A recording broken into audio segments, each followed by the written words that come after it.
Wilson makes someone miss. Garrett Wilson's loose to the 20, 15, 10, 5, touchdown.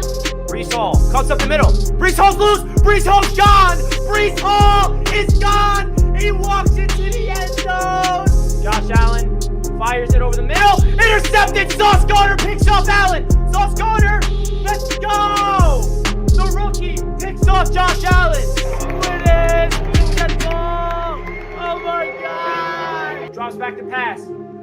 He fires it over the middle. Touchdown. Garrett Wilson. The New York Jets tie the football game. The rookie.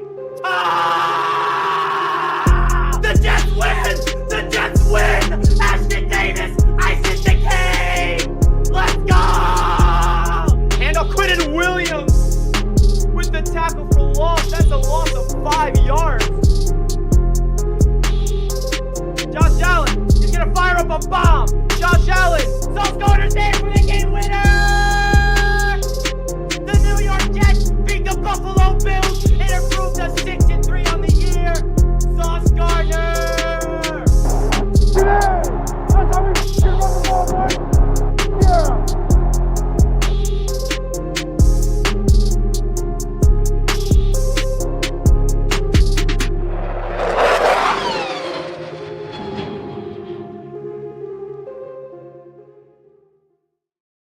Yo, what is good, Jets Nation? Welcome back to another Jets Media live stream. Today, we will be talking about the current state of the New York Jets. We're going to be joined by my buddy Jack in just a few minutes, and we're going to really dive deep into the chat today because I feel like there is a lot of change looming for this New York Jets team that you guys are definitely aware of, that being an offensive coordinator, that being a quarterback. There's a lot of things coming. It could be a lot of cuts as well. Some players that we would prefer not to be cut from the New York Jets, but unfortunately, due to the cap situation the Jets are in this offseason, that seems like it's going to be a likely scenario. There's also some restructuring opportunities for the Jets to do.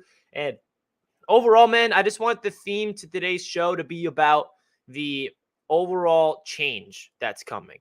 But at the same time, there is a lot of continuity about this franchise that I'm excited for in terms of stability, because there is a defense that I feel like, in this offseason, there's not that much holes on this defense to really fill out, right? The cornerback position does not need to be touched. Now, how good does that feel, guys, that we do not even need to touch the cornerback position because every single person at that spot, including the backups, are under contract. Like, we got Sauce and DJ Reed, obviously, as the starters. They're under contract next year. We got Michael Carter II as a starter slot. We do not need to upgrade. I love Michael Carter II there. And then we even have Bryce Hall and Brennan Eccles on cheap rookie contracts behind them, so we don't need to worry about filling out that position for depth. And then the defensive line. That's definitely a big, interesting discussion to have because Carl Lawson, interesting cut candidate because you could free up $15 million in cap. But at the same time, Carl Lawson's a very good player. And I feel like coming off an Achilles injury, he had a solid season, and I feel like he's only going to get better, but that's a big, big decision Joe Douglas got to make in terms of freeing up some cap space at $15 million. Quinnen Williams' contract extension is looming. Is he going to be brought back for the extension? I sure hope so. Other guys like Bryce Huff is a pending free agent. Sheldon Rankins, Nathan Shepard, a lot of guys in the defensive line are pending free agents. Don't forget the linebackers, Quincy Williams, Quan Alexander, both pending free agents. We got LaMarcus Joyner, pending free agent. So there's a lot of moving parts on this defense, but I feel like the core of that D is really there. The foundation of Sauce, CJ Mosley, Quinnen Williams, hopefully we get extended. Jermaine Johnson's going to come around, hopefully, with Michael Clemens and all those guys. So the defense is looking pretty good, but the offense is really that big time question mark. Who are we going to add to that offensive line? And more importantly, who's the quarterback going to be? Who's going to be the quarterback for this freaking team, guys? Oh, that's a question that we all wish we can answer, don't we? Shout out to everybody in the chat. My guy Hennessy says, time for a new intro again, Richie. Yeah, you're right. It's definitely time for a new intro. Every time I rewatch that intro, I get like more sad than happy because I didn't end up that happy in the middle of the games. All right, so we got Jack joining in now. What up, Jack? Welcome. Yo. What's going on, everybody? How you guys doing? What's up, my brother Rich? We're vibing out there. Jay chilling, just vibing in this Jets world.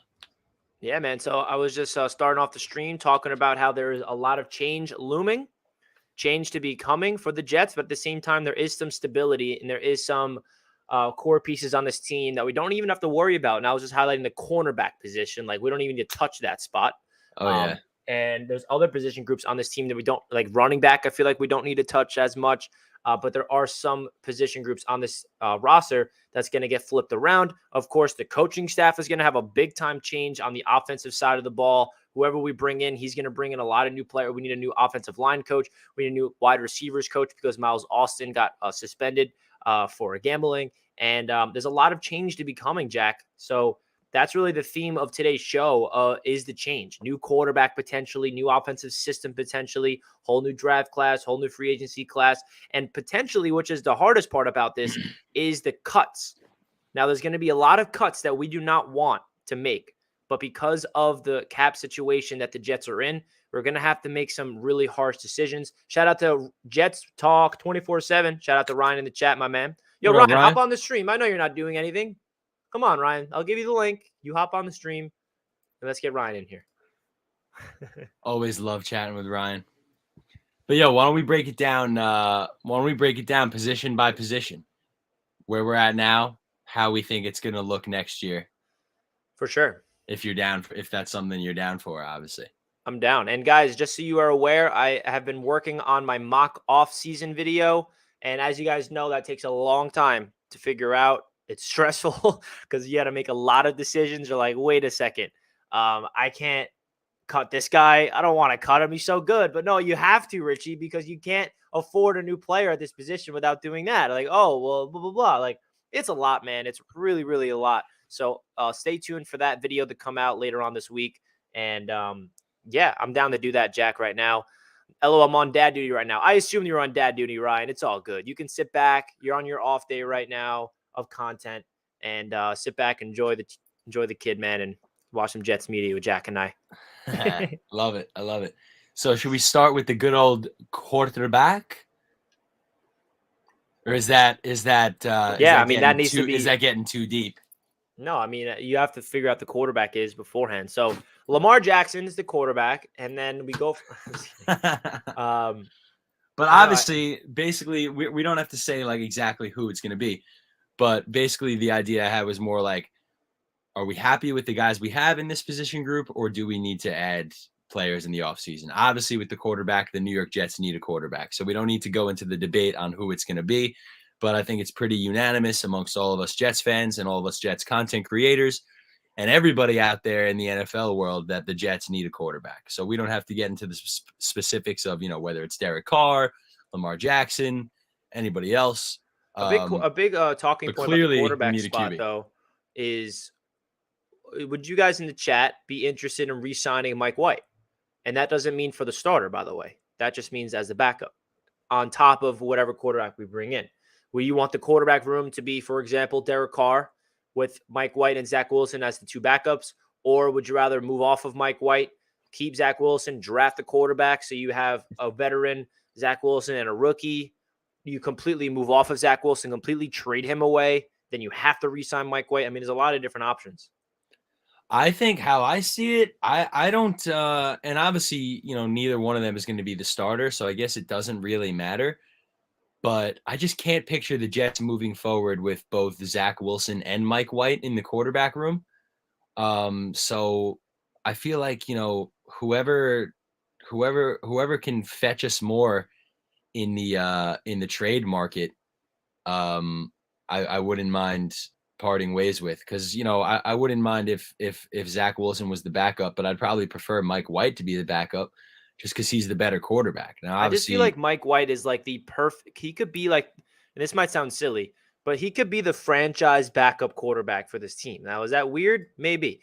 Is he good enough to be the franchise quarterback? No, I think we all understand that. But I really, really like his ability as a backup quarterback. And we all know well too much as Jets fans that we can never stay healthy at that freaking position. And listen, I know that Mike White's probably going to be a little expensive. He's definitely proved to be a guy that's going to be on the market, and there could be a team out there that sees him as a starter. And if that's the case, he's not re-signing with the Jets, by the way. If there's a team out there that sees Mike White as their starter, they're going to give him starting level money, and he's gone. So that's more of a dream scenario that Mike White takes less money to stay with the Jets because he likes the guys, he likes the coaching staff, He likes his teammates, but it's just as I guess a bias and a selfish Jets fan. I just want Mike White our backup forever because I just trust him. And I mean, it's still. I think we might be maybe overvaluing Mike White, at least in the eyes of the whole NFL. Us Jets fans obviously know when Mike White is on, he's on. But I'm not sure that, NFL GMs are out there, waiting to get their hands on Mike White. I mean, obviously he's made some great plays. He's made some terrible plays. He's had some good games. He's had some really bad games. I just don't know if what's out there tape wise on Mike White, because the sample size as a starter is still very, very minuscule. I don't know that what's out there on Mike White is enough to make a GM of, let's say, I don't know, the Indianapolis Colts or something like that, to be like, yeah, we're gonna give that guy starting quarterback money. So I think it might be. I mean, we'll see what happens. It's all hypothetical, but I think I do see a path where Mike White is on the Jets next year, not necessarily as the starter, but I do think that there's a good chance that we end up keeping Mike White as a Jet and maybe letting go of Zach Wilson. I feel like Zach Wilson could fetch more in the market than Mike White. I don't care about Zach Wilson at all. Like I have no happy thoughts of Zach Wilson, maybe being the starter a few years down the line. I don't give a crap if he's the backup.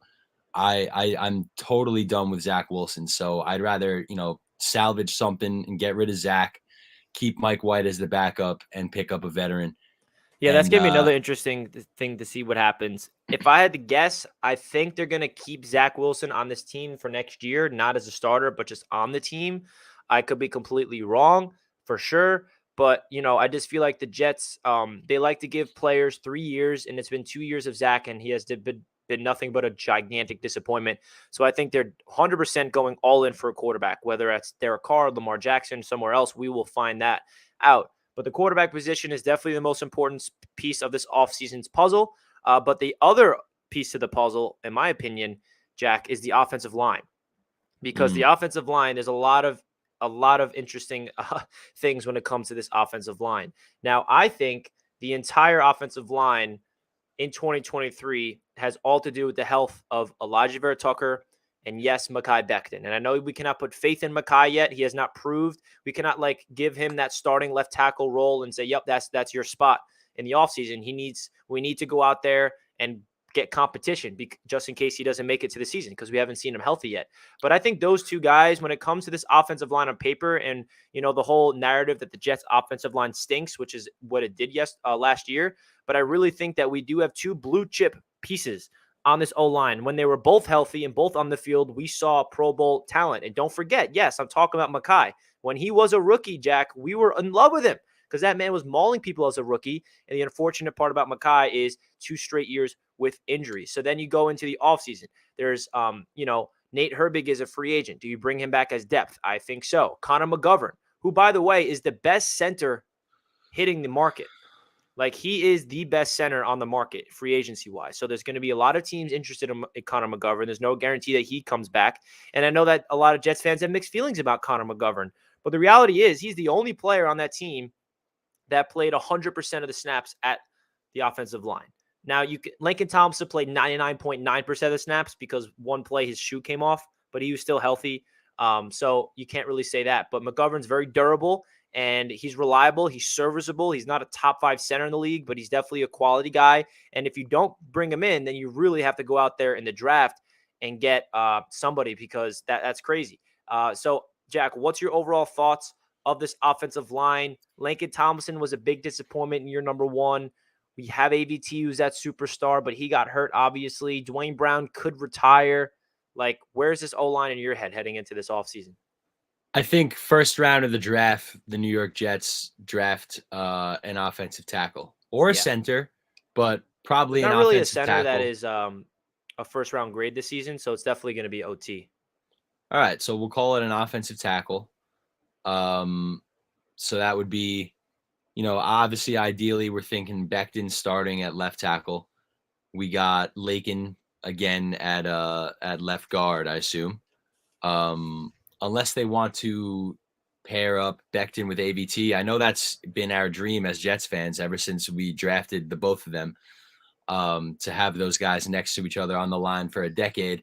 I don't know if that's going to be how it all works out, but as long as they're both on the line, they don't have to be right next to each other on the line. So we'll go with Becton at left tackle, Tomlinson at left guard. You make a good point. I mean, Connor McGovern is not the most consistent player the Jets have ever had. He has his good games, he has his bad games.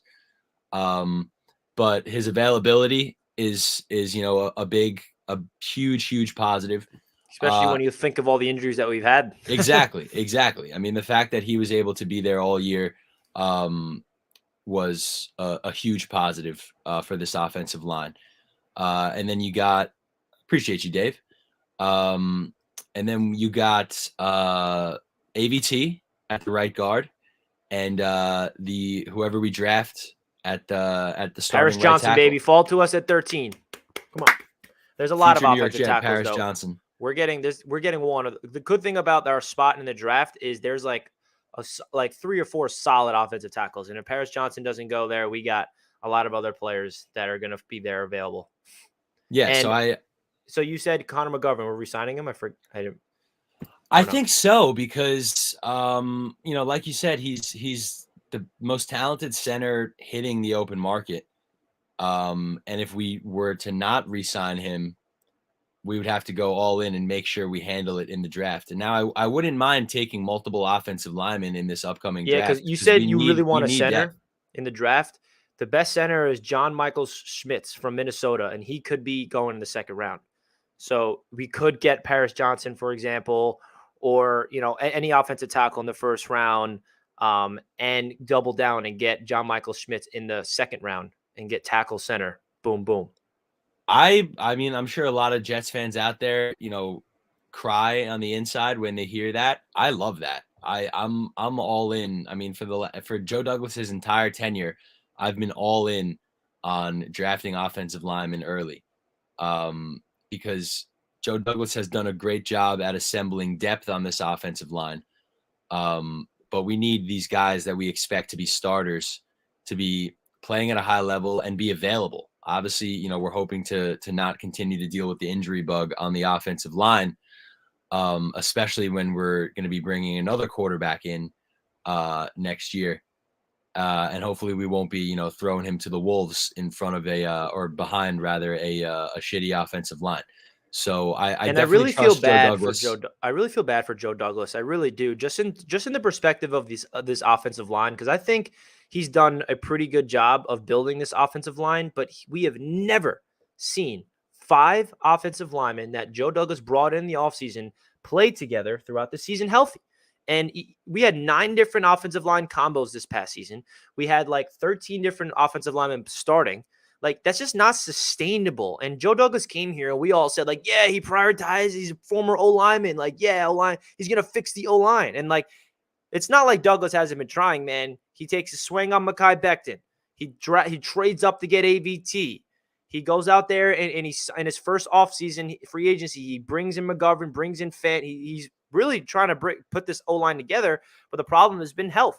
And yes, he hasn't been perfect. Lincoln Tomlinson in his first year was a gigantic disappointment. And I'm hopeful that our new offensive line coach, whoever that is, a new scheme, he'll be better at left guard, because Tomlinson is not a scrub, but he did not live up to that contract they gave him, no doubt about it. So yeah. I'm just hopeful that we can just stay healthy, man, because I think that's the biggest concern with this O-line. It's not really the talent. It's more about staying healthy.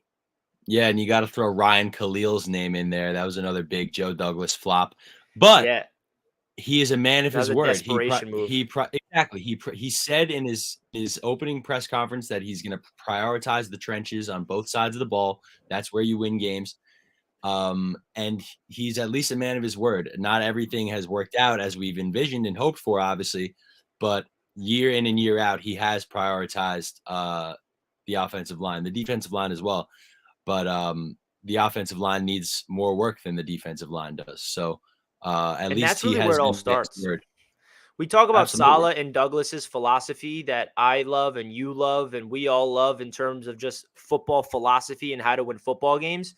Like, you look back on the season as well, guys, and you really dive deep. How are the Jets winning? How are we 6-3 at one point? How are we 7-4 at one point, right? It wasn't because we had a quarterback that was an air-rated offense that was just throwing the ball It was because we were running the football down people's throats. We were controlling the clock. We were dominating the line of scrimmage, and that's the identity, and that's the the formula of what this New York Jets staple is supposed to be. And unfortunately, the offensive line injuries really caught up to this team at the back end of the season. The Brees Hall injury caught up to them. The run game disappeared. Whoever the quarterback was had no time, and you're just not going to win that way. You just cannot win without an offensive line. We felt like we got over the hump when we beat the Buffalo Bills, Jack.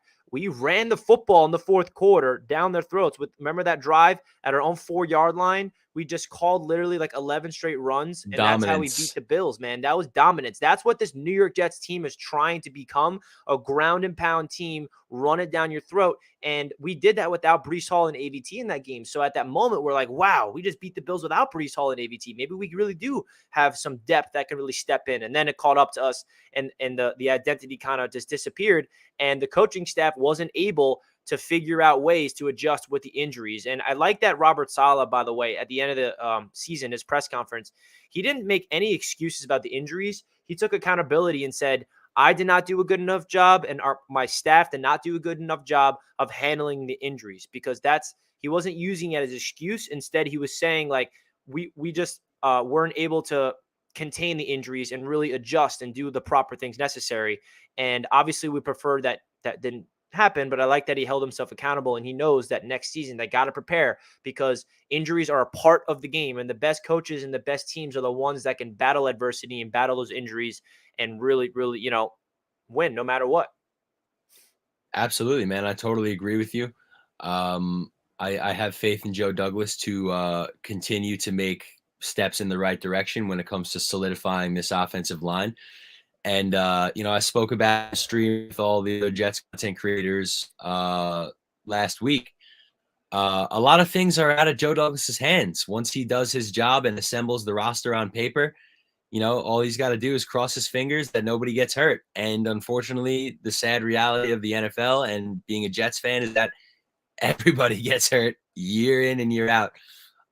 So, hopefully we deal with a little less of the injury bug. But I think that overall, Joe Douglas's offensive line moves have been way more positive than negative. I agree. Shout out to Jets fan 68 for the $5 donation. We appreciate that. He says, is it more important to get our offensive coordinator first and then a quarterback, or vice versa? Thoughts? So Jets fan 68, I appreciate the $5 donation. I think it's the offensive coordinator, because that's what we're doing right now. Yeah. We can't hold out until the free agency pool to get our offensive coordinator. We have to, obviously the Jets have a plan at quarterback. And whatever the interviews that Robert Saleh is conducting with these guys, they're telling him the plan. And obviously it's not like guaranteed that they get this guy or that guy, but they're probably saying, like, yeah, this is plan A, plan B, plan C, plan D, whatever. So OC is the priority over the quarterback, because you want your offensive coordinator to be part of the quarterback search. 100%. I couldn't agree more. Appreciate the donation, my friend. And just on the injury real quick, I do want to give credit to the defense, because the defense stayed healthy. And they did. When we talk about injuries, that was all on the offense. And, we can, and it's funny because I didn't want to bring this up during the season because I don't want to jinx anything. But I did want to say at the end of the year, like during the season, guys, as much as this team is injured, it's all in the offense. The defense is literally healthy. Like CJ Mosley played every single game. Quinnen Williams missed one game. Sauce Gardner, DJ Reed, Jordan Whitehead, our secondary, besides Joyner, all were healthy every single game. Quincy Williams got hurt for in the beginning of the season for a couple weeks. Okay. Carl Lawson coming off an Achilles every single game. So the defense, whatever they did training-wise, let's see that on the offense. And I think that's a big reason for the success of the defense as well, is the health that they had. Absolutely. And they deserve credit for that. I feel like when we are healthy, we don't really put enough credit. We don't give them enough credit, because that means they're putting work into maintaining their bodies. They're putting whatever, they're regenning properly. They're rehabbing. They're being, conscious of what they're putting into their bodies. So, you got to give the defense credit. They stayed healthy, and let's hope that they can do that again next season. Amen, dude. Let's hope that the entire team can. Obviously, we're going to deal with some injuries, but let's hope that we can have a And let's see the injuries better happen to year. non-superstars like non-Brees Hall or Elijah Vera Tucker for the season, okay? And if it is Ugh. an injury, let's see a little tweak, and you're out for a couple games, and you're back, okay? Thank you And very much. losing them both in the same In game. the I mean, same game after a win too. what a I'll never gut forget that punch. victory Monday. I was like, "Yeah, guys, we're on a 4-game win streak. Yay, we beat the Broncos!" But I don't think you guys realize the magnitude of this. I'll never forget that feeling. There's that Thanos meme, and it's like, and what did it cost? And Thanos is Uh, like, everything. it literally did. Guys, if you're enjoying the show and you're enjoying Jack and I breaking down the current state of the New York Jets, do us a gigantic favor. Hit that thumbs up button. We only have 46 likes with 115 plus you guys watching. Let's get the 100 likes before we wrap up the show. We appreciate you guys. So let's continue the trend. Jack and I are going position by position, talking about the state of this position and what we can expect and what it's going to look like next season. Let's get into the tight ends because I also think this is a position that we don't not need to touch. CJ Uzama, Tyler Conklin, they had an okay season. I feel like they, if you look at Conklin's numbers, by the way, just in terms of stats, kind of pretty good. But from the eye test and watching the games and watching the film, I feel like he disappointed in terms of he did not meet the expectations that I had for him personally. And I know you have mixed feelings about Ruckert, Jack, but in his final game in the Dolphins, CJ Uzama did not play and Ruckert got playing time. Ruckert was an absolute menace in blocking. Like there was at least 4 times where he destroyed people in the run game, like decleating them, pancaking them. It was really cool to see. And he also got his first catch in his final game. And Ruckert was not involved in this season at all. It kind of felt like he was a red shirt where the Jets were like, all right, we're going to draft Ruckert. We got Conklin and Uzama to be the guys. Ruckert's more of the long term. He's going to develop. But I feel like Ruckert has a chance next season to be more involved, especially his ability to be a blocking tight end, because in that one game, he had blocks to the point where he looks 10 times better than both Conklin and Uzama. And I feel like in terms of just blocking wise. So hopefully Ruckert can have a big offseason to attack that, and he can have a bigger role in next season. So we're going to have Conklin back. We're going to have Uzama back. We're going to have Ruckert back. What's your thoughts of the tight end room heading into next season? Yeah, I agree with you. I love the personnel. I don't think we have to add anybody into the tight end room, but my one beef with the tight ends in general this year is not really with the tight ends. It's more with, I guess, LaFleur and just the play calling in general. But I feel like it was very lackluster and we expected a lot more from these tight ends in the passing game. Tyler Conklin specifically. And like you said, if you look at his stats, he didn't have a bad year by any means, but it's how you get to those stats. There wasn't any big standout Tyler Conklin moments for me this season, like I thought there would be plenty of. And Uzoma as well. I love both of these guys. I think they both bring different things to the table and both have their strengths and their weaknesses. But I want to see them used more. I want to see them used more, not only as blockers, but in the passing game. So next year, I just want to see these tight ends put to use a little bit more. But I have no problem with the personnel whatsoever. I'm all in on Ruckert as a developmental piece, learning behind veterans that can be very productive, like Tyler Conklin and CJ Uzoma. So I'm totally fine with the personnel. I just hope that next year they really make an impact as receivers. Yeah, and I think, I would like to see Ruckert get a little more involved next year because he does add that juice element in the freaking run game, in blocking that just looks different. I mean, you got to see the clips I'm talking about, Jack. He was annihilating people to the point where like, why weren't we using this guy a little bit more? It took CJ Uzama to be out for the last game of the season to finally get him out there on the field. So definitely promising signs there. They definitely could restructure one of their contracts in CJ Uzama or Conklin and maybe even cut one of them to get help with the cap space.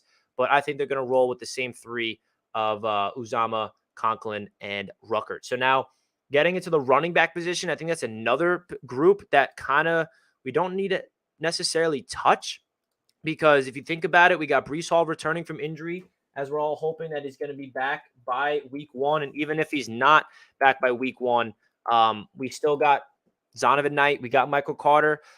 James Robinson is a restricted free agent. Tyler Johnson's also a free agent. So what do you want the Jets to do at this position heading into the offseason? Do you think the trio of Hall, Carter, and Knight are enough? Do you bring back Robinson and Johnson at all? What do you think about that? Yeah, I don't really care about bringing back James Robinson or Ty Johnson. Ty Johnson Um, kind of like surprised me at the end of the year. I was just gonna say though, Ty Johnson, I got a little bit of love for because at random times he just turns into a dog. Like he He just turns does, into an animal like out of nowhere, and you're like, Ty Johnson? I didn't know you could do that. for sure. But it's a matter of are we going to use all of these guys? Because obviously, I think right now the front runners are obviously Brees Hall, Michael Carter, and Bam Knight. Maybe Bam Knight could be interchangeable with a James Robinson or with a Ty Johnson, but you're obviously not going to keep all five of those guys. So You it's want to just go into training camp with at least 4 to compete. So the question is, do you bring back Ty Johnson on a 1-year deal that you can cut him in case he doesn't make the roster or something like that? Because you need depth at that running back spot, because yeah. that is unfortunately a position that's very injury prone just around the league because you're Mm-hmm. getting hit a lot, and you also need to go into the season unfortunately with the little asterisk next to Brees Hall because you just don't know what to expect coming off that injury, and Which is it's sad. horrifying. Yeah, it's terrible. And I mean, who knows? Maybe we take a running back late in the draft as well and just keep that position young, Or keep even that get position another fresh. undrafted free agent like we did with Bam. Yeah, yeah. I Yeah, mean, you the never the know. the possibilities are endless. But with the guys we have right now in that room, I do feel comfortable that we'll be fine for next year. Yeah, I agree. I think that's a position that we don't really need to focus on as much. The wide receiver position is an interesting one because I think Very we interesting. finally got our number one receiver, guys. Pop Mm-hmm. champagne. It feels like a lifetime where we drafted a player and he's like turned into it, right? We drafted Denzel Mims. Oh, wait, maybe he could be the number one guy. All right. Yeah, from Baylor. Oh, and yeah, no. Elijah Moore, number one receiver. Now he's not a number one receiver, but he's still a stud. Garrett Wilson, okay, the first receiver that we've drafted in the first round. So you better be the number one receiver. And how about breaking every single Oh rookie man. freaking record with 3 boneheaded quarterbacks? So we got Garrett Wilson. Elijah Moore, I think, is the biggest interesting name to look out for next season because I think Mike LaFleur just did not know how to use the man. The relationship between LaFleur and Elijah Moore were not there, especially Elijah Moore and Zach Wilson was not there. I think Elijah Moore is so talented to the point where it was just a product of the incompetent at the offensive coordinator. And I really believe that because I think a new system and a new quarterback is going to unlock Elijah Moore. Now, Denzel Mims, he could be another guy that can finally break out with a new scheme because I also feel like Mims didn't fit the LaFleur system at all, and he was another guy that just didn't really get his foot going. And then Corey Davis and Braxton Berrios are 2 very interesting players because they can both be cut candidates. Now, I think Corey Davis is more likely to get cut than Braxton Berrios. You cut Corey Davis, you free up $10.5 million. Braxton Berrios, we re-signed for 2 years, but you can get out of his contract and free up some money. I would prefer to keep Braxton Berrios. I know that he had a down season. I know last year at this time, he was a fan favorite and we needed to re-sign him, and we re-signed him, and Jets fans were very happy about that. And now fast forward to today, Jets fans aren't as sold on Berrios as we once were. He definitely had a declining season, but I do think Berrios is a culture guy, and I really think that he deserves another shot with this team, especially on a cheap deal. It's not like we're giving him a lot of money. So I'd move off of Corey Davis, and I bring back Braxton Berrios just by not cutting him. And then you go into the offseason by replacing Corey Davis, whether that's in free agency, like a guy like Alan Lazard. There's a guy like DJ Chark. There's other free agents out there, or you go into the free agent into the draft by replacing him. So, what's your thoughts of the wide receiver room, man? I think it's the most interesting position group to speak about going into next year, at least on the offensive side of the ball. I think the wide receivers. So I'll start by saying this: I don't think unless it's like somebody in the draft again, similar to the running backs, kind of a la Pittsburgh Steelers, as we've discussed before, Richie, keeping those skill positions young and fresh, and drafting a guy every year, and having those fresh young legs. And seeing what you got out of those young players.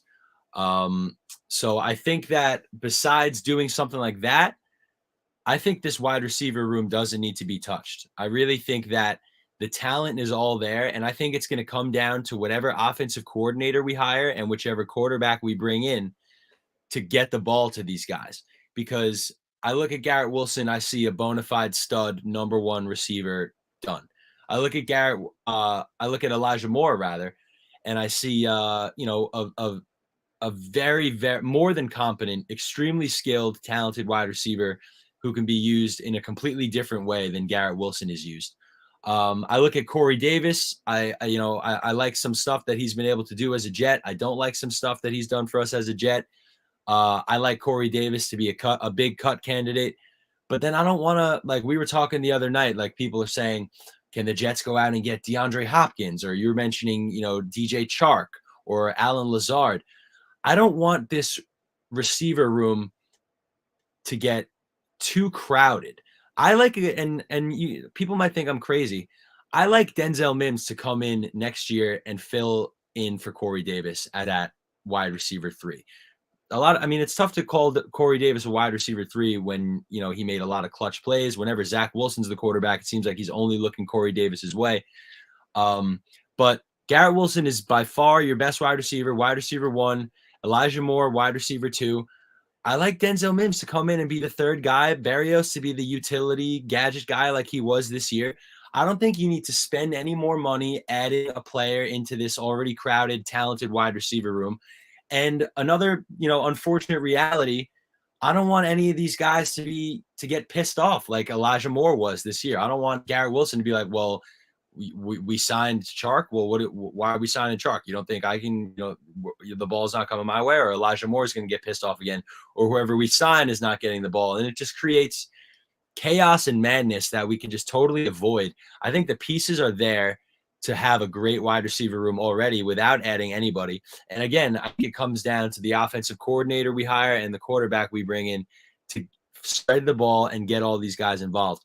But I don't really want to go out and spend cap on bringing somebody in when I feel like we really do have all the talent that we need right here. I would love to see Denzel Mims with an increased role, knowing that he really has a solid opportunity. Obviously, you cut Corey Davis, you save a boatload of money. And, if we can just find a freaking offensive coordinator that can get Elijah Moore the ball on a regular basis, we know what we have out of Garrett Wilson. I feel like Elijah Moore's potential is still relatively untapped in the NFL. So, I think all the pieces are really there, man. We just got to find a way to get these guys the ball and make it happen. But I don't want to go out and make the room even more crowded, spend money to bring in an agent wide receiver, or spend assets for a trade, however it would go down. I think we're plenty talented as is in this receiver room. So you're content basically with Garrett Wilson, Elijah Moore, Berrios, and Mims as your 4, and then your 5th would be through the draft, I'm assuming? Yeah, like I said, I don't mind taking like a receiver every year in the draft. Like we've spoken about this before. Look at, obviously if you have the assets, it'd be nice to take a running back and a receiver every year, almost every year, and just keep those positions fresh. Like you said, those are injury prone positions. You want to have depth, you want to have fresh legs. So the 5th can be a rookie through the draft, but I like Berrios, Mims, Elijah Moore, and Garrett Wilson, man. I really do. I think, like I said, I think it comes down to the right quarterback and the right offensive coordinator to get it gelling and get the plays called how we've wanted them called for, the last 2 years. No, yeah, that's definitely a possibility. As much as I love Denzel Mims and I'm hopeful for him, it's just it does kind of put a lot on. We're talking about a coaching staff that kind of has to win like this season, and it kind of is asking Denzel Mims to have an increased role. I don't know if I really trust him as much as I want him to be the guy. He hasn't really showed me enough to say, yep, you're the starter. You're a top 3 receiver. Me personally, like I'd prefer to, after getting rid of Corey Davis, you have $10 million to spend on the wide receiver position. I'd like to go out there and get a guy in free agency like an Alan Lazard, because he's a younger version of Corey Davis that is pretty much, 6'3", can do all the things. And it's depth as well, because injuries are a part of the game. And if you go into the season without acquiring a receiver in free agency, then you're going into the season with not as much depth. And I feel like depth is a really important piece to this team because of the injuries. So I personally be okay with adding a wide receiver in free agency if we replace Corey, because the money's there and you can never have too many weapons, especially with the whole idea of injuries. So the wide receiver position is definitely going to get very, very interesting to see how they attack it. I also want them to draft one a little. And don't forget, when it comes to the draft, guys, this is something I've learned about Joe Douglas. Every single mock draft that every Jets fan does is positions that he's not prioritizing. Like last year, it was linebacker, safety, linebacker, safety, linebacker, safety, linebacker, safety. And it's the same things happening this mock draft. Do not sleep on Joe Douglas drafting a big-time receiver early again, okay? Don't sleep on him drafting a playmaker and keep making sure that this offense has the most talent around a quarterback as possible, okay? Mhm. That's something I've learned from Joe Douglas when he traded up to get Breece Hall, when he got Garrett Wilson at number 10. Like, he's always getting the playmaker, so do not sleep on the Jets getting a wide receiver early in the draft in the first 3 rounds yet again. So let's get into the defensive side of the ball. Let me just say one more thing, if you don't mind, real quick. Yeah, of course. Just my thing on Mims. You know, I'm not asking him to go out there and be our number one wide receiver. Obviously, that's all Garrett Wilson. Number 2, that's all Elijah Moore. Denzel Mims does bring a different physicality to the table, though, that we don't really have in the wide receiver room outside of him. And, you know, asking him to be wide receiver 3, I mean, if we took a look at all the NFL rosters, how many wide receiver 3s would we find that we think are flat out better or have more potential than Denzel Mims? I'm not asking Denzel Mims to take on the role that Garrett Wilson did this year. I think that when you look at a wide receiver 3 Corey in an Davis role. offense that wants to run the ball, you know, 60% of the time anyway, I don't think we need to go out there and spend, you know, millions of dollars on a Lazard, for example, just to play a rather small role in the offense. When the ball's being thrown, I want to be going to Garrett Wilson and Elijah Moore 95% of the time, you know? So I don't think we need to go out there and spend money on a position that's not going to have a huge impact, especially in an offense that wants to run the ball, wants to throw the play action. Like I said, I want to get ends involved next year. I'm really, and everybody's entitled to their own opinion. I would be down to totally add more depth through the draft. But I think that, you know, when you look at the guys we already have, I think we're set. Yeah, and listen, I personally was a little disappointed in Mims this season when Corey Davis went down. I was like, all right, Mims, this is your chance. And like he had some flashes, but he had a lot of penalties. He had some things, and I like Denzel Mims, but I don't know. It would take a lot for me, and personally, I just don't see the coaching staff going into Denzel Mims and saying, yeah, you're a starter this year. And even if you're a wide receiver 3, you're still a starter because you need 3 receivers on the field to be the starter at the X, Y, and Z. So to Definitely. pencil in him at the Corey Davis spot, to me, I love Mims. I want him to be the guy. It's more, you're banking on potential than more like production because you've seen other guys like a Lazard or other guys do it before, because you need 3 solid receivers, because all of a sudden Garrett Wilson is going to get bracketed. All of a sudden Elijah Moore is going to get bracketed, and you're going to need to have 3 guys on the field at the same time. Mm-hmm. And I'm hopeful that Denzel Mims can break out. And I mean, how freaking awesome would that be if our starting 3 receivers are the 3 guys that we drafted back-to-back drafts? I mean, that's the best case scenario, and that's been Joe Douglas's vision. So let's hope that this is a big season for both Mims and Elijah Moore, who have not lived up to the potential that we have had for them when we drafted them. Ian Baller says, thoughts on the potential of adding Darrell Bevell. So this is definitely interesting. I think out of all the offensive coordinators that we've interviewed so far, this is my favorite, but he's not my favorite that candidate in total. But I think some Jets fans are a little down the middle on this particular person. I feel like a lot of people are like, absolutely not. Some people are like, yeah, I could see it happening. Some people are like, yeah, hell yeah. So for people who are not familiar with Darrell Bevell, he right now is the passing game coordinator and quarterback coach for the Miami Dolphins. He was the offensive coordinator for the Seattle Seahawks when they went to the Super Bowl the year that Robert Saleh was on the roster. He called that infamous slant play at the 1-yard line. Yes. That's what people know him as. He was the offensive coordinator for the Lions under Patricia, the offensive coordinator under Urban Meyer with the Jaguars, and now he's there. So this is basically a guy that is a veteran in terms of he knows how to do it. We're not relying on someone that's never like a first-time play caller. So I would be like, out of all the candidates we've interviewed so far, this is my favorite just because of the experience, because I know what we're getting out of him. And I think that he's someone that also has a familiarity with Robert Saleh, which is really interesting. And he comes from the Miami Dolphins, who I know Tua kind of really stunk at the end of the year, but that passing game with Miami I mean, and Tua looked like an MVP at one point. He definitely had Tua playing his best football. So I don't know. I'm kind of like down the middle on Bevel, but I'm not as mad about it if it happens as some. What are your thoughts about Darrell Bevel, Jack? You have any? I agree with you. I think that, based on the short list of people we've interviewed so far, he's probably the front runner, but not in terms of all the candidates That we could overall. get, yeah. But I think based on the people we've interviewed so far, he's the one that I would feel the most confident with. But not my favorite option that's lurking out there, but I don't think it would be the worst thing that's ever happened to the Jets. Yeah, absolutely. I agree. Richie, would you want Jesse Bates at free safety? Stay tuned for my mock off season. That's all I'll say.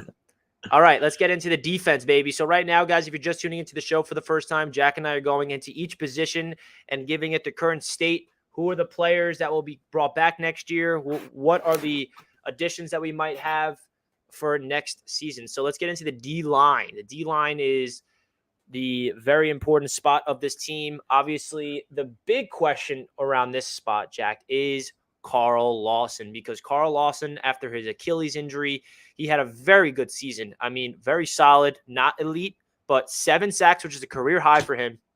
Played all 17 games. And by the way, there was some news about this that I did not know.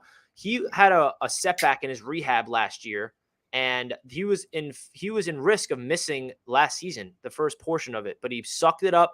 He somehow healed up, and he was playing through some significant discomfort all season. And he didn't complain. We did not hear anything about it until the offseason. He plays all 17 games. I mean, that's a pro. That's a selfless warrior out there. But the thing about Carl Lawson is this Jets team is in cap hell right now. We do not have a lot of cap space. And if we want to add more talent, if we want to especially add a quarterback, you free up $15 million by cutting Carl Lawson. So that's interesting. Obviously, the best case scenario is we keep Carl Lawson and we can still have money to do stuff elsewhere. But the reality is that might be the unfortunate thing that Douglas might have to do is pull the trigger. Other pending free agents, Bryce Huff is a restricted free agent. You got Sheldon Rankins as a free agent. Nathan Shepard, who I think he's one of those players that every Jets fan hated up until this season. Shepard was a very quality guy, part of the rotation that I'd like to bring back on a really cheap deal. Solomon Thomas is a free agent. Vinny Curry is a free agent. We got Jermaine Johnson and Michael Clemens coming off solid rookie seasons. John Franklin Myers, he is a contract restructure candidate. He's going to be back next year, but we could restructure his deal to help out the cap. And then Quinnen Williams, obviously, is the big question about, are we going to extend him? Are we going to give him that big-time money? And then the other question is, who other players we're going to bring in and add to this defensive line? So, Jack, what's your thoughts about the defensive line, and how do you want to attack this offseason? I would love to find a way to keep Carl Lawson. It seems like the cap is a myth to other teams in the NFL. So, why not the New York Jets as well, right? I mean, it would because I just don't know who else I really trust at edge. Obviously we're hopeful for Jermaine Johnson to continue to play well. He had obviously he missed like pretty much half the year. Played pretty well when he came back, but obviously we'd like to see him take a leap in his second year. Bryce Huff, whenever his number was called, he had a phenomenal year for the Jets. He needs an increased role. He didn't play enough. He definitely needs an increased role. I just don't know if I love who we have at edge without Carl Lawson. I think Carl Lawson is the veteran there. He obviously had a fantastic year for us, career high in sacks. And another thing about Lawson, Jack, that's important is this will be his first offseason of not doing rehab. I mean, all last offseason was rehab. He's fully healthy this offseason, so he can attack a normal offseason, which would help his season tremendously. So it's like, in that position, like you said, it's the most important position right now on the defense. So it's like, I think, you, man. Yeah, I think we need to find a way to retain Carl Lawson for another year. Obviously you pay Quinnen Williams. I would like to find a way to keep Rankins on as well. I think that, so many of these guys on the defensive line had standout games and standout plays for us this year. It's going to hurt a little bit to see any of them go. Obviously someone's going to be a casualty, whether it's Nathan Shepard or Sheldon Rankins or whoever it's going to be. But obviously priority number one is pay Quinnen Williams. And I think right up there with priority number one is priority number two, and that's Carl Lawson, man. I think that he's a big piece on this defensive line. He's obviously, like I said, he's that veteran edge presence that's going to be there to make guys like Jermaine Johnson and Bryce Huff even better. I definitely want Jermaine Johnson and Bryce Huff to ball out next year. I'm all in on an increased role for Bryce Huff, but I just don't know if I'm thrilled with how this edge room looks without Carl Lawson in it. And I know it's difficult. I know we got to bring in a quarterback. That's going to cost a lot of money. We got to pay Quinnen Williams. That's going to cost a lot of money. We have a lot of free agents that we're, going to be looking to re-sign. That's all going to cost money. But I trust Joe Douglas to figure out a way to get it done, man. I think that he understands. Listen, we spoke about it earlier in the stream. Joe Douglas is a trenches guy. He's all about the offensive line, all about the defensive line, understands that that's where games are won and lost. And when you have a veteran presence like Carl Lawson, who, had, a career season playing through discomfort the entire time, as we've, just found out, I don't think that's a guy after having a year like that you just, waive. I think that Joe Douglas finds a way to get it done. I hope that it's interesting because it's not really a restructurable deal, because it's just 1 year left in the deal, $15 million of non-guarantees. So you can just cut them and free up 15 mil. And the Jets right now are literally sitting at like zero cap space. And they're going to have to make some tough decisions. And that's where Joe Douglas is going to have to really roll up his sleeves and get creative and somehow find a way to keep Carl Lawson. But if they got to sacrifice him, they might have to. And that's what's really going to sting, because he's a very good player that it's just making this D-line worse if you get rid of him, but it will help other positions around him. So that's definitely going to be a big decision to make. Now let's move on to the corners. Now, do we even have to talk about this position? Because I was just gonna say, let's move on to the linebackers, because the cornerbacks are here. They're all under contract. They're balling out, and I'm not even talking just Sauce and DJ Reed. I'm talking Michael Carter II. I'm talking Eccles. All the guys are here and they're ready and they're under contract and they're ready to go. And it feels really good to not have to think best position about on the team. A position. It feels really good, even if it's one position. And I mean, obviously, we don't really have to think about the receivers too much. We don't have to think about the running backs too much, the tight ends too much. We went over that. But if there's one position that you really don't have to touch this offseason, if you're Joe Douglas, it's the cornerbacks, man. I mean, we got the guys. And you can argue that it's one of the best, if not the best, position groups in the NFL. Like, we have a rookie as an all-pro. First team, bro. What? We have Insane. DJ Reed, who is a Pro Bowl reserve, who should have been a Pro Bowl over Xavier Howard, in my opinion. And, I mean, like, what we saw, I can go over the stats real quick if you want, but this team did not get – only 2 receivers had over 100 yards, and that was back in week 2 with Amari Cooper, week 4 and George Pickens. 2.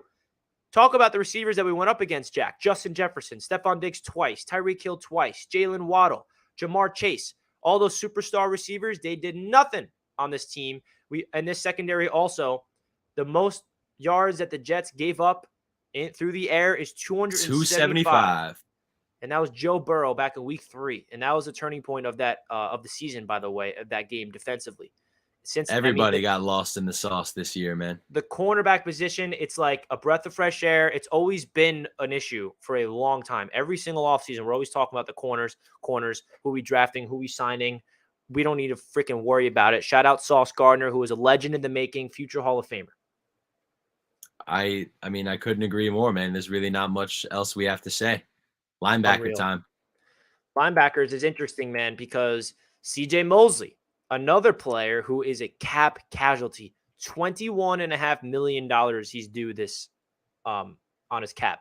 Now, the one thing I will say, he has proved to be worth that much money. And if you want to debate a freaking wall in the chat, because I don't want to see, and there's going to be some, But anybody hating on CJ Mosley, I'm not here for that, bro, because CJ Mosley is a player that Jets fans need to appreciate. Second team All-Pro for a freaking reason. A Pro Bowler for a freaking reason. The captain, the team captain, leading this team in tackles back-to-back seasons. Without CJ Mosley out there, the defense is not anything that we saw today. So I think what the Jets are going to do is restructure his deal to try to make him a lifelong Jet. You got to restructure that deal somehow. Take that money into future contracts when the cap space increases around the NFL and make him a lifelong Jet, because those 2 years where he was not playing with the Jets, week 1, he got injured against the Bills, was out that entire season, opts out in the COVID year. So he had 2 seasons to give his body a reset. And now he has 2 dominant seasons, by the way, playing every single game. CJ Mosley, let's get that man restructured so we can help out the cap space. But don't even tell me that you want to cut that man, because that's not happening. But the big question is Quincy Williams and Quan Alexander are both free agents. And I can argue that Quincy Williams is probably our most coveted free agent out of anybody on this team outside of Connor McGovern, you can say. And we had them both on cheap deals, man. We were paying them both $3.2 million in total for those 2 guys. So that's not going to happen anymore. We're going to have to bring them both back. Robert Saleh at his end of season press conference, he was talking about how, we're hoping we can bring back all these players. We need Quincy back. We need Quan back. And he looked at the camera. It's like, Joe, talking to you, make it happen. So it's obvious that Robert Saleh needs his linebackers back.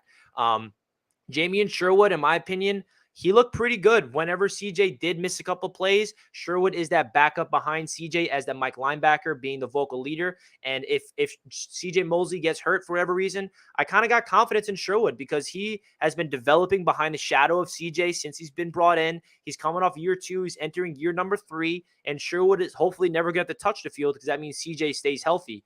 But the big question is, are we bringing back Quincy Williams and Quan Alexander? Do we bring in one in free agency? Do we attack it in the draft? So what's your thoughts about the linebacker situation, Jack? Obviously, I got all the love in the world for CJ Mosley, so I'm just going to agree with you. First and foremost, restructuring CJ's contract and making sure that CJ is a Jet for the rest of his career, I think should be the first priority when it comes to the linebacker position. But then you got, Quincy Williams, who's an absolute beast. He's just gotten better and better throughout his time with the Jets. I think you gotta re-sign him, and I think you gotta re-sign Quan Alexander as well. I mean, I don't know how all of this is going to happen. Maybe we end up having to, let one of them go, and then Joe Douglas goes out there and drafts a linebacker. Like you said, maybe Jamie Sherwood gets an increased role in next year. And we'll see how it shakes out. But right now, I know that these 3 guys we have on the roster, CJ Mosley, Quincy Williams, and Quan Alexander, are the 3 guys that I have to see as the linebackers again next year. I mean, that's my hope, is that we have no change in the linebacker position. But like you said, I agree with you. I think Jamie Sherwood can come in and make some good plays, or we see who's available in the draft. But ideally, we have the 3 guys that we had this year next year. Yeah, and when it comes from like off-ball linebackers like Quincy Williams, I feel like we kind of have Sherwood, who is the on-ball linebacker behind CJ. And in the draft, you want to get someone to develop behind Quincy Williams and Quan Alexander now. Hamza Nasruddin was supposed to be that guy. I don't really think he's really proved to be able to put faith into. I think Nasruddin's more of a special teams guy to look at. He's definitely not someone that I have confidence in becoming a starter on that team. So I love to either bring in someone in free agency as a backup behind those guys, just for depth purposes, or in the draft. So I think you hit on the nail. It's Jamie Sherwood. He's the backup behind CJ. You bring in Quincy, you bring back Quan, and then maybe you draft another linebacker, and those are your 5 linebackers heading into next season. Now, the final position group is safety, because safety is definitely another interesting position group. LaMarcus Joyner is a free agent. I think he can walk. Jordan Whitehead is interesting because you could cut him and save some money. And then, outside of those 2 guys, I really like Tony Adams a lot, man. He came on in the last portion of the season. He even had some flashes throughout the season sometimes whenever he came in on certain packages at the dime spot.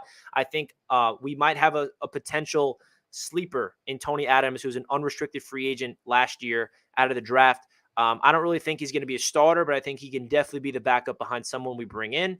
Now, this is a position that I think we can really attack in free agency. We free up a lot of cap space. We bring in a quarterback. We have still some leftover money. You got a guy like Jesse Bates if you want to throw the bag at in free agency. You can even go and steal Jordan Poyer away from the Buffalo Bills. You got Jordan Love in hitting free agency from the Giants. I mean, there's a lot of free agency options out there. So what are your thoughts of the safety position? Because I feel like the safeties weren't great for the Jets this season, but I also feel like they get a little undervalued. They get hated on a little more than they should. Exactly, because you have to realize the corners, right? Phenomenal. But the safeties are a big reason for that stats that we're talking about of no quarterbacks over 275 yards, no wide receivers doing that. It's the corners, but it's also the safeties being in unison and being in constant communication. Now, was Jordan Whitehead perfect? No, he had a lot of bad plays, but he also had some good plays. Joyner can walk, but I do actually, I'm more on the wave of keeping Whitehead personally because I don't know, he did not have a great season. I know that, but I just feel like he'll be hard to replace unless you really want to, spend a lot of money. I agree. I mean, I think we're in an interesting situation with the safety position. We got some interesting, guys that are going to be free agents this year. That we can look at like a Jesse Bates, for example. I look at LaMarcus Joyner and Jordan Whitehead. I wish they played a little bit better than they did overall this year, but I don't think either of them. I don't think you could flat out say that either of them played bad overall. Can't. You know? You can't. Yeah, exactly. So I mean, we have Tony Adams. A guy like Ashton Davis still intrigues me. I don't know if he'll ever be a bona fide starter. But we have guys at the position. I'm not sure how it's going to shake out, man. This is the most out of all the position, and of course it's the last one. It's good that we saved it for last. Out of all the positions that we've spoken about over the last hour, this is definitely the one that kind of makes me scratch my head the most. I really couldn't tell you who's going to be the starting two safeties for the Jets next year. I really don't know, man. It's cool, definitely though. the toughest one to call for me. It is, and you look at the corners, it's like, wait, bro, if we get like really good at this position, like our secondary could be legendary with how good Sauce is, how good DJ Reed is, how good Michael Carter II is. Like you bring in a Jesse Bates, for example, and he's still young in the prime of his career. Like it's going to cost a lot, but you're talking about adding a player like a Jesse Bates to this secondary, and you run it back with Whitehead, and then you have Tony Adams, and you draft another safety in the draft. I'm down. I'm down to go out there and really get a ball hawk. I think that's what this team needs, a ball hawk. That's where this defense needs to take that next step next year. We did a great job at pass deflection. Sauce led the league in pass breakups. DJ Reed only had one interception, which was week 1. And he had like 10 pass breakups throughout the season, which was great. But we need a bona fide guy that can rip the ball out of the air. Someone like a Minkah Fitzpatrick where the ball somehow finds him. It can get us 5+ interceptions at that free safety spot. And I feel like Jesse Bates is that guy. Poyer is that guy. And I feel like that is a position where I'd love to be aggressive at because I feel like we already have elite corners. And if you could bring in somehow elite safeties, this defense in the back end is set for a long time. I would love to draft a safety high in the draft this year. Now, it doesn't have to be first round, but maybe second, third round. Go grab the best safety available. I think that's something that's definitely on Joe Douglas's radar. I think it would incrementally improve, the secondary and obviously the safety position, the roster as a whole. I think right now it's the biggest question mark heading into next year. Because we're not dealing with like, this person's coming back from injury or this person. It's just kind of a matter of, do we want to improve at this position? And obviously the answer to that is always yes. So we're going to be in the market for a big time safety, whether that's through free agency or through the draft. But I would love if Joe Douglas went out there and grabbed the safety high in the draft this year, and we can get a stud out there to play with Sauce Gardner and DJ Reed. And maybe Whitehead. We'll see if Whitehead ends up sticking around or if he's a casualty. We'll see how it goes. Tony Adams. we'll see, man. There's a lot of interesting ways for that room to shake out, but we just got to put our faith in Joe D. Hope he makes the right decision. And the secondary was not an issue for the Jets this year so much. So let's hope that trend continues in the right direction. Yeah, man, I agree. Very interesting stuff. Guys, if you're just tuning in, please do us a gigantic favor. Smash that thumbs up button. We're 20 likes away from 100 likes. Hit that thumbs up, man. We appreciate that. We're getting in the back end of the stream. We're going to talk about the final position group, which is special teams. So, Greg Zuerlein is a free agent. Should we re-sign him? Braden Mann is a player that every single Jets fan is over. Do we cut him? Justin Hardy, Pro Bowler. Shout out Justin Hardy. Should have been a second team or first team All-Pro. He got snubbed for that.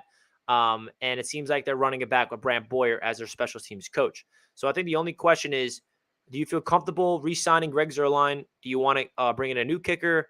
And when it comes to Braden Mann, would you like to keep him on a cheap deal that they have with him, or get rid of him and bring in a new punter? Starting with Greg the Leg, definitely want to retain Greg the Leg. The Jets seem to have pretty bad luck with kickers, and Greg Zuerlein had a very good year overall for us. So I think that, why mess with it?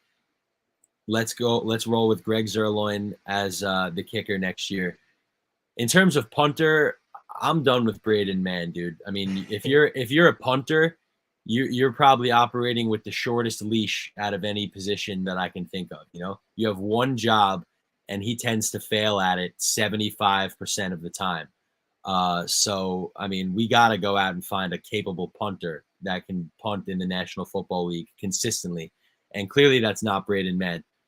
Brant Boyer, I think Brant Boyer is going to survive the nuclear apocalypse, man. Brant Boyer has survived every Jets coaching regime. And he will continue into next year, it seems like. And he was interesting because he was looked at as like a god in the first half of the season. Remember that Packers game, he in the middle of the game called a play that got the block punt for a touchdown. Like Greg Zuerlein was elite. At that time, Braden Mann was actually punting the ball well, and we were winning on special teams. Boyer was a part of that, and then it kind of fell apart at the end of the season, just like the whole team did as well. So yeah, it's very interesting. It is. I definitely like Boyer as a coach. I think obviously special teams was very hot and cold this year. The special teams, not enough standout good plays from the special teams to outweigh the standout bad plays that are now cemented into my brain. And how about Berrios as a returner? We to go back to the wide receivers, we're keeping him in this scenario. So that means he's coming back as a returner. Yeah, absolutely. I mean, and I just need him to get back on track and play better. I mean, everybody once in a while has a down year. That's the shittiest excuse in the world. Obviously, we expect better from all of our players. Berrios will be back, guys. But Berrios will be back. He has obviously he does so many things besides just, being the return man.